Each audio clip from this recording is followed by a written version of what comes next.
He doesn't. I'll tell you what. The one thing he doesn't want to do is fight Mike. No. Yeah, he wants to fight Mike, I think. Why? I don't know. I don't give a if he's 55. That's still Mike Tyson. Mike's in good shape, too. Oh, my God. Mike trains every day. Amid escalating tension surrounding the showdown between Mike Tyson and Jake Paul, Joe Rogan has made a bold and urgent appeal. Rogan, known for his candid and outspoken views, has taken a firm stance demanding Jake Paul to withdraw from the impending fight against Tyson. He trains with Rafael Cordero, who's a legend in MMA. He runs King's Mixed Martial Arts. And Rafael is a world-renowned trainer. When you see him holding the mitts for Tyson, and Tyson smashing the mitts, like, Jesus. Yeah, that guy can still fuck you up. Meanwhile, Tyson is putting in a relentless effort to prepare for his upcoming showdown with Jake Paul. Tyson seized the opportunity to share insights from his 4th training session with his followers on the X platform.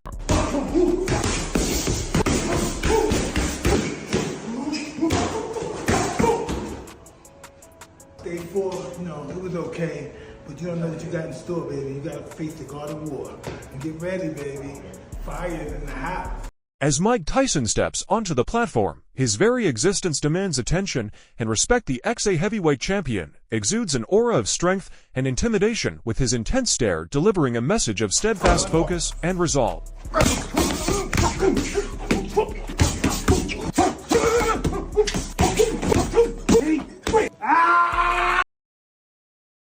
Meanwhile, Patrick Beverley, the former colleague of LeBron James, and now a guard for the Milwaukee Bucks, issued a cautionary message to Jake Paul. Beverley's warning came on the heels of Tyson's recent training footage, which left him in awe and apprehension. The Milwaukee Bucks guard expressed his incredulity regarding the problem child stepping into the ring. With one of boxing's most formidable punchers in history, he found it astonishing that anyone would dare to face Tyson. Beverley tweeted, "Man, you all leave this man alone." Similarly, Paul George has predicted the winner of the upcoming bout. It don't matter. Mike ain't scared to get hit. I think it matters if Mike goes out there and he's really trying to knock him out. Like, is he going to? I hope he doesn't go out there. I think he's going to do that. I think that's what he's going to do. It's going to make for great entertainment, for sure. Yeah. George confidently forecasted a victory for Mike Tyson over Jake Paul. George expressed his belief that it's challenging to wager against Tyson despite his advancing age. He said, "I don't care about the age gap. Like, he's actually fighting a boxer. Like, he's not fighting an MMA guy. He's not fighting a wrestler. He's not fighting an entertainer. He's fighting a boxer. I don't care how old the difference in age gap is, that he's fighting a boxer. It doesn't matter. Mike ain't scared to get hit." Paul George isn't the sole basketball figure to weigh in on the Tyson-Paul showdown. Gilbert Arenas holds firm in his conviction that Tyson won't succumb to Paul. He asserts that the only plausible scenario for such an outcome is if Iron Mike deliberately takes a dive, relinquishing victory on purpose. Arenas said on his podcast, "Just an accidental R-hook or something. You're dead. You're not built for these types of hits. So if you even last, we already know it's scripted." Renowned UFC icon Henry Cejudo has recently launched a captivating podcast alongside fellow legend Kamaru Usman, boasting direct connections within the combat sports realm. In his latest episode, he tantalizingly alluded to the anticipated purse for the upcoming fight. He said, "I mean, you know what, I respect Uncle Mike, and I guarantee you, if I know that, but it obviously takes two to tango, and I feel like there is probably a really good payday for Mike ever since the news broke." Individuals have been fervently sleuthing to uncover the precise remuneration each fighter stands to receive from Netflix should this bout garner universal attention. The metrics currently under discussion would pale in comparison to the colossal earnings Netflix stands to reap from this spectacle. Cejudo added he's probably going to wind up making close to about 20 M, as he's about to turn 58. I mean, literally. Jake Paul's 27, Mike Tyson is 57. However, while both fighters are indeed enjoying significant paydays in the 8-digit range, it's possible they may not be as lofty as anticipated. Consider this: despite facing off against a semi-professional boxer, Mike Tyson remains a magnet for the spotlight, having rack and paychecks exceeding $100 million for his most monumental bouts. Look at Kamaru. I don't like it, man. I agree. I feel like I understand wanting to be famous, and I understand building yourself, and I understand wanting to be a boxer as well, and being a professional. On his Pound for Pound podcast, Kamaru Usman, known as the Nigerian Nightmare, didn't hold back in criticizing Jake Paul's choice to step into the ring with the veteran boxer Mike Tyson. He said, "At some point someone has to be guiding this kid's career. Do you want to be taken seriously as a boxer, or do you want to just be that famous YouTuber that did the boxing thing?" Usman further added that while he believes Jake Paul has talent and has the potential to become skilled at boxing, he questioned the cost at which Paul expects to be respected by professional fighters, including himself, as a real fighter Usman added, because I do think he's talented, and I do think Jake Paul can get good at boxing, but it's at what cost you expect me, as a professional fighter, as a real fighter, to respect you for this. Moreover, renowned American comedian and actor Andrew Schulz has weighed in on the matter, suggesting that the Tyson-Paul bout could potentially surpass all previous boxing matches in terms of viewership. Schulz recently shared his insights during an episode of the YouTube talk show Brilliant Idiots, outlining his reasoning behind this bold prediction. Schulz identified another element that could catapult this fight into the realms of greatness, potentially shattering viewership records in boxing history. He said, "It's also on your phone, the Paul versus Tyson fight. It's so unbelievably easy to watch wherever you are in the world. If you have Netflix, you're putting it on the streaming giant is about to break new ground by stepping into the realm of live combat sports broadcasting with the highly anticipated Paul versus Tyson fight." This is why Schulz expressed his belief that even those who occasionally watch combat sports would find it relatively simple to engage with the fight, potentially propelling it to become the most watched boxing event in history. The comedian actor remarked similarly among those caught up in the excitement was Dewey Cooper, who found himself fixated on two pivotal words upon learning of the matchup. It's the motions. I brought guys for Jake Paul to spar when he were getting ready for Nate Robinson and Ben Askren. I've seen him in the gym a lot. I used to be BJ Flores' coach, his coach at those times. So I was in the gym with them a lot. By the way, real cool guy. Nothing like the people probably would think. Cooper mentioned his frequent interactions with Paul in the gym during that time as he was coaching BJ Flores, who was Paul's coach. Then Cooper described Paul as a genuinely nice person, contrary to what many might assume. Additionally, Cooper noted his long-standing acquaintance with Mike Tyson dating back to the 1990s. He praised Tyson as an incredible person who has contributed positively to their team, expressing that the situation is a delicate one for him due to his connections with both. I think I've been on Mike Tyson since the 90s. Mike's an awesome guy, an incredible guy. He's helped our team. So it's a sensitive situation for me at 58. The way Mike looks on the pads and everything, he can still do it. Moreover, Cooper emphasized that Tyson's perspective is heavily influenced by his age, acknowledging that the allure of financial opportunities is simply too compelling for anyone to ignore. Cooper said, "At 58, the way Mike looks on the pads and everything, he can still do it. Just will he be dedicated to training for a real camp? And will he take Jake Paul seriously? Does Jake Paul have enough to motivate Mike Tyson is the biggest question in my mind. If he does, it's a serious fight for Jake Paul. If he doesn't, then Jake Paul has an opportunity to beat an iconic legend." Cooper expressed his preference for Jake Paul to fight younger boxers, such as having a rematch with Tommy Fury instead of facing Mike Tyson. However, he acknowledged the significant box office draw and public excitement surrounding a match against Tyson. According to Cooper, "I would rather Jake Paul fight some young boxers, have a rematch with Tommy Fury, something like that, versus Mike Tyson, but I understand that it's going to be a big box office, and people are going to be excited about it." Furthermore, Cooper conceded that if there is a public demand for the match and both fighters are agreeable, then the fight should proceed. He concluded with a note of anticipation, stating that the outcome remains to be seen. Cooper added, "I just hope both fighters are okay. That's a high number in age to be fighting young guys. But if the world wants to see it, and both men are willing, let's do it. We'll see what happens there."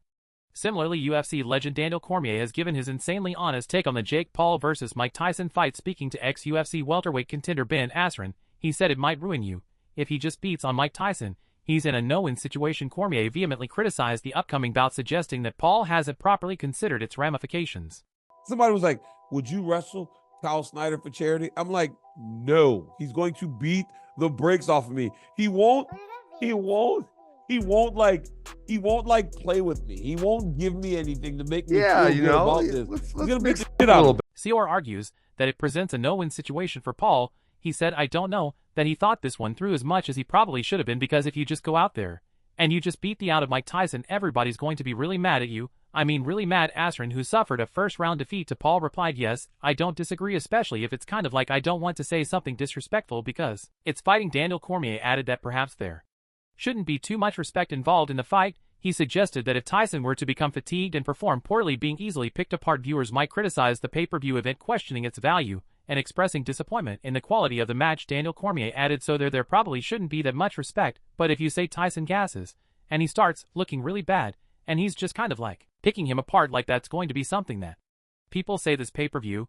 He further stated his concern about the audience's reaction, emphasizing that if the fight appears to be of low quality, viewers might express their dissatisfaction openly. Cormier also speculated on the potential consequences if Jake Paul were to knock out Mike Tyson, impressively suggesting that such an outcome could significantly impact Tyson's reputation. He said, "Why am I watching this? This is awful. I don't want to watch this. This looks, if he knocks Mike out, like if he just starches Mike Tyson, it might be over. The problem child is 30 years younger than Iron Mike, and boasts 6 knockouts on his professional record. Cormier suggests that a victory over Tyson by knockout might signify the conclusion of his journey in the boxing realm. Adding to the anticipation is Neeraj Code, an emerging boxer who is now affiliated with Most Valuable Promotions, sharing his insights and predictions for the much-anticipated showdown. In a recent interview, Goit was asked to predict the outcome of the match between Tyson and Paul. Despite his ongoing feud with his current employer Jake Paul, he sided with the problem child over Tyson. Nonetheless, he acknowledged Tyson's significant contributions to the sport of boxing. He noted Jake Paul is at his peak. Yes, Mike Tyson has come. It has been a long time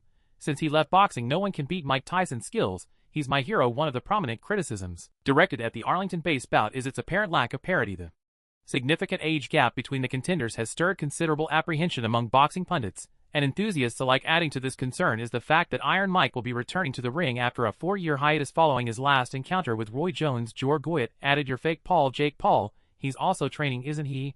And he's also young." Peak means he's young also. The fight is going to be great. About the result, no prediction can be made. It's hard to predict who will win or lose, but I feel the chances are that Jake Paul will do better because of the age factor. Neeraj Code, who hasn't stepped into the ring for an official fight since May of last year, holds on to hope that his upcoming bout will be against Jake Paul. His belief in himself reaches its zenith when he forecasts himself as the one to conquer the problem child. He said, "But only I will break Jake Paul." His opponent was 40 years old, and then one was 50 years old, and now the next one is almost 60. Despite skepticism from some UFC commentator, Rogan maintains that Tyson possesses the necessary skills to dismantle Paul. Rogan said on his anonymous podcast, "Just forget that Jake Paul is a YouTube guy and watch him fight.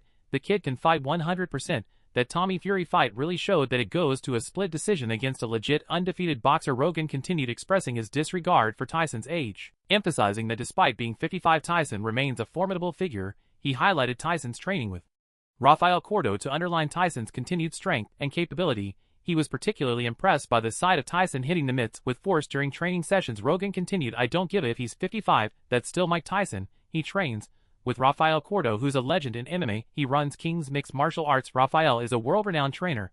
When you see him holding the mitts for Tyson and Tyson is smashing the MS, that guy can still you up." Additionally, Rogan mentioned the modern advantages that could aid Tyson, including hormone replacement, vitamins, and advanced recovery techniques like electrical muscle stimulation, suggesting these could further enhance Tyson's physical condition and performance. He added, "In this world with hormone replacement and 6, he does all this electrical muscle stimulation recovery stuff." Rogan further emphasized the modern scientific approaches utilized during Tyson's training for the fight against Roy Jones Jr.